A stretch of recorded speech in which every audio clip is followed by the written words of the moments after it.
even here on the beach, big screen blockbusters can pull in big audiences, depending on the weather. But to reach the screen, major movies need major investment. And nowadays, film fans can invest their own money in the hope of making a dividend if the film's a massive success at the box office.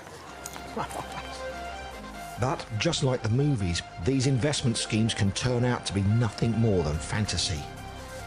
I'm looking into a movie company based here in Brighton that have convinced hundreds of investors into parting with millions of pounds. The only trouble is, none of it has made it anywhere near the big screen. The company is called Warlord Productions Limited. Its director is this man, Michael Cowan. He's run a string of film production companies with varying success. One of the many movie investment opportunities offered through those companies was a prequel to Mel Gibson's smash hit, The Passion of the Christ. Film fan Peter Burgess invested £10,000 into the project on the promise of huge returns. It was expected to be anywhere from 10 to 25 times the initial investment. Obviously, it would depend on the success of the film. But Peter's money never went anywhere near the Hollywood project.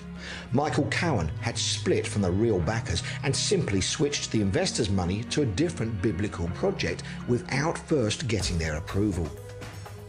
I feel we were misled as investors. I said to him several times, I'd love to trust you. All you need to show me is that the money is still in the bank account. So send me a copy of the bank statement. It never happened.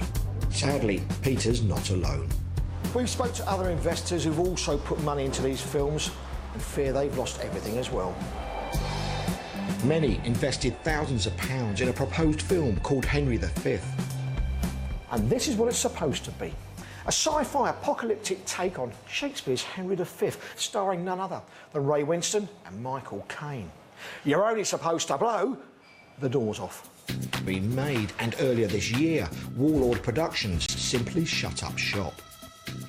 Yolande McLeod is an insolvency service financial investigator who's now on the trail of the investors' cash.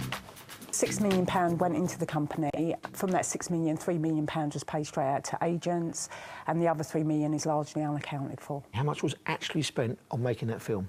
As far as we can tell, nothing. Meanwhile, Michael Caine and Ray Winston have no contractual links to Henry V.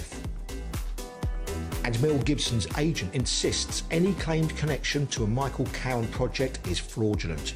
But Mr. Cowan is still running a string of film companies from these offices. Hardly Hollywood, is it? Michael Cowan didn't want to appear in front of our cameras. In a statement, he said he'd been misled about the actors he believed will be involved in Henry V. As for the Mel Gibson film, Mr. Cowan says he hopes to talk to the actor about working together soon. He also says he's asked police to investigate what's happened to the investors' missing millions. And he insists someone else was actually running Warlord Productions and it was their responsibility to look after investors' money and keep them informed of any changes. But Mr. Cowan's view isn't shared by the insolvency service. Well, Michael Cowan was the sole registered director and he was 100% shareholder of the company. He was also the face to many of the investors of the company, so he was 100% in charge of the company. So the buck stops with him? Ultimately, yes. Investigations into Warlord Productions are ongoing, and Michael Cowan's investors are left counting the cost of their brush with Hollywood.